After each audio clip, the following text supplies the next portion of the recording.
जय श्री कृष्णा। राधे राधे फ्रेंड्स, कैसे हैं आप सब। मेरे लड्डू गोपाल चैनल में आप सबका स्वागत है फ्रेंड्स।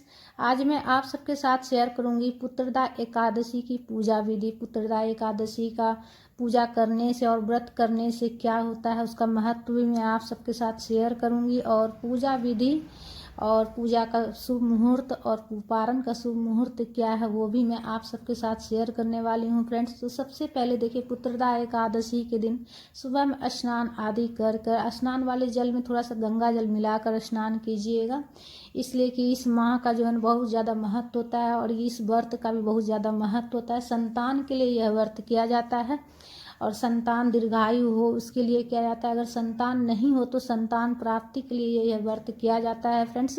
तो सबसे पहले देखिए, स्नान आदि कर स्वच्छ वस्त्र पहनकर जहाँ पूजा कीजिएगा वहाँ अच्छे से साफ सफाई करके पूजा की चौकी लगा लीजिएगा, और पूजा की चौकी लगाकर उस पर पीला रंग के कपड़े का आसन दे दीजिएगा। उसके बाद पुष्प का या फिर तिल का आसन देकर विष्णु भगवान जी के किसी भी रूप का आप पूजा कर सकते हैं। तो विष्णु भगवान जी को विराजित कर लीजिएगा, तस्वीर हो या मूर्ति हो विराजित कर लीजिएगा, और गणेश जी को भी विराजित कर लीजिएगा। कथा की पुस्तक हो तो वो भी पूजा में रख लीजिएगा। उसके बाद सर्वप्रथम हम जो है दीपक प्रज्वलित कर लेंगे। सबसे पहले दीपक प्रज्वलित कर लीजिएगा।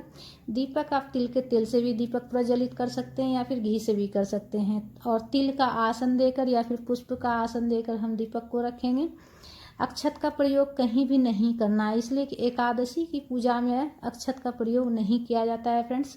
उसके बाद देखिए, एक प्लेट में ली हूँ और उस पर हम रोली से स्वास्तिक बना लेंगे। लड्डू गोपाल जी को स्नान कराएंगे तो कोई भी शुभ काम हम करते हैं तो उसमें स्वास्तिक का बनाना बहुत ही शुभ होता है।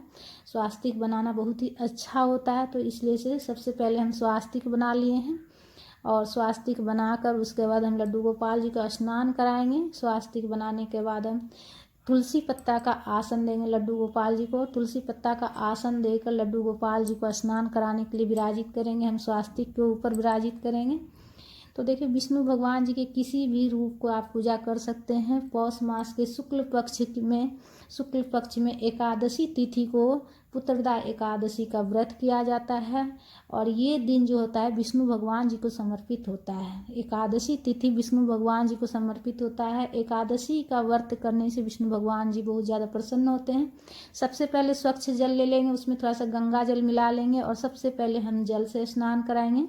उसके बाद हम जो है दूध से स्नान करा रहे हैं। पंचामृत से आप स्नान करा सकते हैं, गाय के कच्चा दूध से स्नान करा सकते हैं, गंधोदक स्नान करा सकते हैं। उस दिन पुत्रदा एकादशी के दिन आप तो लड्डू गोपाल जी हो तो लड्डू गोपाल जी को पंचामृत स्नान करवा लीजिएगा या दूध से स्नान करवा लीजिएगा, इसलिए कि संतान के लिए यह व्रत होता है फ्रेंड्स। तो थोड़ा सा अच्छे से नियम से कीजिएगा तो ज़्यादा अच्छा रहेगा। जितने अच्छे से आप पूजा पाठ कीजिएगा, और पूरे पूजा करते समय जितना मतलब आप पूजा कीजिएगा जितना देर, उतना देर तक आपको जो है ना विष्णु भगवान जी के किसी मंत्र का जाप करते रहना है आपको। और जो स्नान वाले जल है उसको थोड़ा सा जो है ना ग्रहण कर लीजिएगा, पूरा परिवार थोड़ा थोड़ा। उसके बाद जो बच जाए किसी पेड़ में डाल दीजिएगा। लड्डू गोपाल जी का अच्छे से बदन पोंछ कर उसके बाद लड्डू गोपाल जी को वस्त्र पहना दिए हैं। तो ठंड का मौसम है तो ऊनी वस्त्र पहनाए हैं। पहले वस्त्र पहना कर उसके बाद हम ऊनी वस्त्र पहना दिए हैं, और अच्छे से श्रृंगार हो चुका है लड्डू गोपाल जी का। बांसुरी भी हम लड्डू गोपाल जी के पास में ही रख देंगे। उसके बाद देखिए, जल के छींटे देकर हम भाव स्नान करा लेंगे। तस्वीर में विष्णु भगवान जी को, लड्डू गोपाल जी को ही हम विराजित किए हैं तस्वीर में भी। तो विष्णु भगवान जी के किसी भी रूप में आप पूजा कर सकते हैं। अगर लक्ष्मी माता के साथ में अगर विष्णु भगवान जी की तस्वीर हो तो उसमें भी आप पूजा कर सकते हैं, ठीक है। तो सर्वप्रथम जल के छींटे देकर हम भाव स्नान करा लिए हैं। भाव स्नान कराने के बाद सबसे पहले हम गणेश जी को वस्त्र के स्वरूप में हम कलावा समर्पित किए हैं, और विष्णु भगवान जी को भी हम वस्त्र समर्पित कर लेंगे। वस्त्र के रूप में आप कलावा भी समर्पित कर सकते हैं या फिर आप वस्त्र भी समर्पित कर सकते हैं। उसके बाद जनेऊ समर्पित कर लेंगे हम गणेश जी को और विष्णु भगवान जी को। तो जनेऊ देखिए, आप जो है ना जनेऊ थोड़ा सा हल्दी से या फिर जो है ना आप जो है ना पीला रंग से भी थोड़ा सा कलर कर लीजिएगा, ठीक है। इसलिए कि विष्णु भगवान जी की जो पूजा होती है ना उसमें पीला रंग का बहुत ज़्यादा महत्व होता है फ्रेंड्स। तो इसीलिए से थोड़ा सा जो है ना आप कलर कर लीजिएगा जनेऊ को। सफ़ेद जनेऊ थोड़ा नहीं चढ़ाइएगा, उसको थोड़ा सा आप जो है ना या तो थोड़ा सा पीला वाला चंदन लगा लीजिएगा थोड़ा सा भी, और जो है या तो फिर हल्दी से कलर कर लीजिएगा। सफ़ेद बिल्कुल भी नहीं चढ़ाइएगा, पूरा एक तरफ कोरा सफ़ेद नहीं चढ़ाइएगा, थोड़ा सा भी आप लगा दीजिएगा। या फिर मार्केट में भी जो है ना पीला वाला जनेऊ मिलता है। उसके बाद देखिए जो भी फूल माला हो आपके पास चढ़ा लीजिएगा। तो देखिए यह व्रत करने से जो है ना संतान के लिए यह व्रत होता है। पुत्रदा एकादशी का व्रत जो होता है संतान के लिए किया जाता है। संतान अगर आपके हैं तो संतान के उन्नत मतलब अच्छे भविष्य के लिए, उज्जवल भविष्य के लिए यह व्रत किया जाता है। संतान हमेशा स्वस्थ रहे उसके लिए किया जाता है। संतान पर कोई विपत्ति नहीं आएगी यह व्रत करने से। और अगर संतान नहीं है तो भी यह व्रत आप कर सकते हैं संतान प्राप्ति के लिए। उसके बाद देखिए जो भी फूल माला है वो चढ़ाने के बाद तिल जरूर चढ़ाइएगा। इस पूजा में जो है ना तिल जरूर चढ़ाइएगा, इसलिए कि इस महीने में तिल का बहुत ज़्यादा महत्व होता है। तो ये तिल जो है ना आप ज़रूर से ज़रूर चढ़ा लीजिएगा।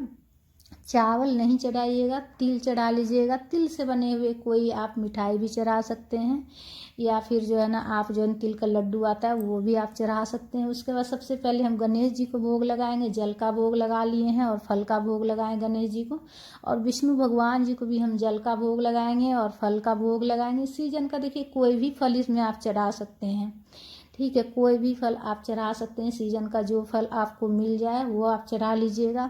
आप तिल से बने हुए कोई मिठाई भी चढ़ा सकते हैं, या फिर सिंपल तिल भी आप चढ़ा सकते हैं। तो विष्णु भगवान जी के भोग में तुलसी पत्ता अवश्य दे दीजिएगा। और तुलसी पत्ता आप उस दिन नहीं तोड़िएगा, इस बात का ध्यान रखिएगा।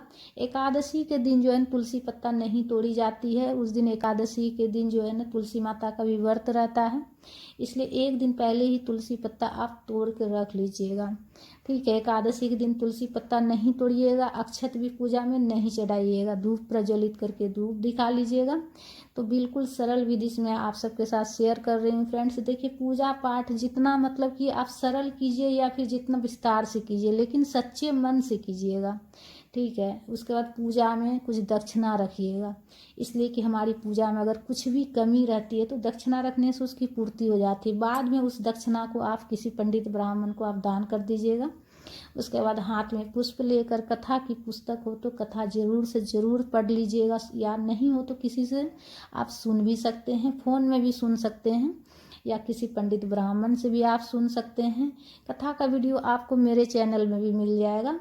इसलिए कि देखिए मतलब पूजा और जो व्रत होता है तभी जो है ना पूर्ण होता है जब हम कथा मतलब पढ़ते हैं या सुनते हैं, तो व्रत तभी पूर्ण होता है। तो इसीलिए से कथा जरूर से ज़रूर सुन लीजिएगा आप, ठीक है। उसके बाद देखिए कपूर प्रज्वलित करके आरती कर लेंगे। प्रेम पूर्वक आरती कर लीजिएगा कपूर से, या कपूर नहीं हो तो देखिए दीपक एक और प्रज्वलित कर लीजिएगा, उससे आरती कर लीजिएगा, ठीक है।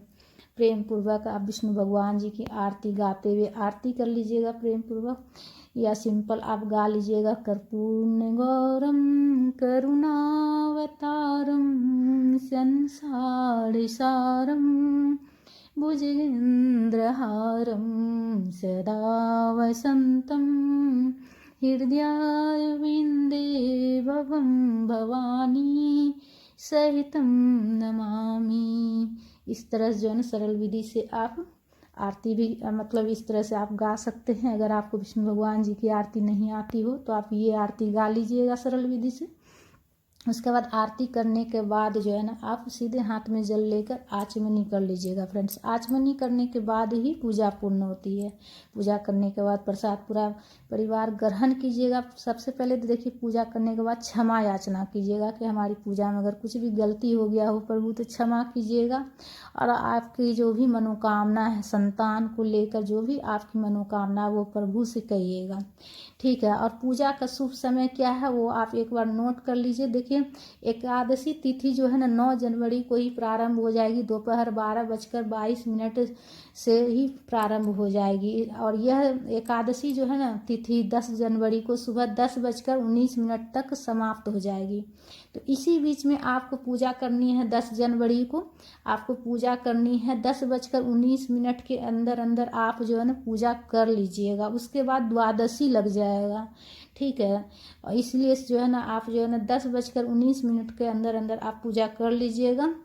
उसके बाद द्वादशी लग जाएगी। उसके बाद पारण का शुभ समय क्या है वो भी आप नोट कर लीजिए। पारण आपको 11 जनवरी को सुबह में 7:15 बजे से लेकर 8:21 तक आपको पारण करना है। इसी बीच में आप पारण कर लीजिएगा 11 जनवरी को। 10 जनवरी को व्रत रखना है, ठीक है। संतान के लिए यह व्रत किया जाता है। तो इस व्रत में जो है ना आप चाहे तो रात्रि में जागरण भी कर सकते हैं। अगर आपको संतान प्राप्ति करना मतलब संतान नहीं है, संतान की प्राप्ति के लिए अगर आप ये व्रत करते हैं तो देखिए पूरे नियम से कीजिएगा। अगर आप रात्रि में जागरण करते हैं और नियम से आप पूजा करते हैं, सब चीज़ करते हैं, तो आपकी जो है ना मनोकामना जरूर से ज़रूर पूरी होगी। पुत्रदा एकादशी व्रत करने से संतान की प्राप्ति होती है, संतान दीर्घायु होता है। संतान से जुड़ी हुई जो भी आपकी मनोकामना होगी वो सब पूरी होगी, ठीक है फ्रेंड्स। तो फ्रेंड्स हमारा ये वीडियो और हमारी ये जानकारी आप सबको अगर थोड़ा सा भी ज्ञानवर्धक लगी है तो वीडियो को ज़्यादा से ज़्यादा शेयर कीजिएगा और लाइक कीजिएगा, सब्सक्राइब कीजिएगा।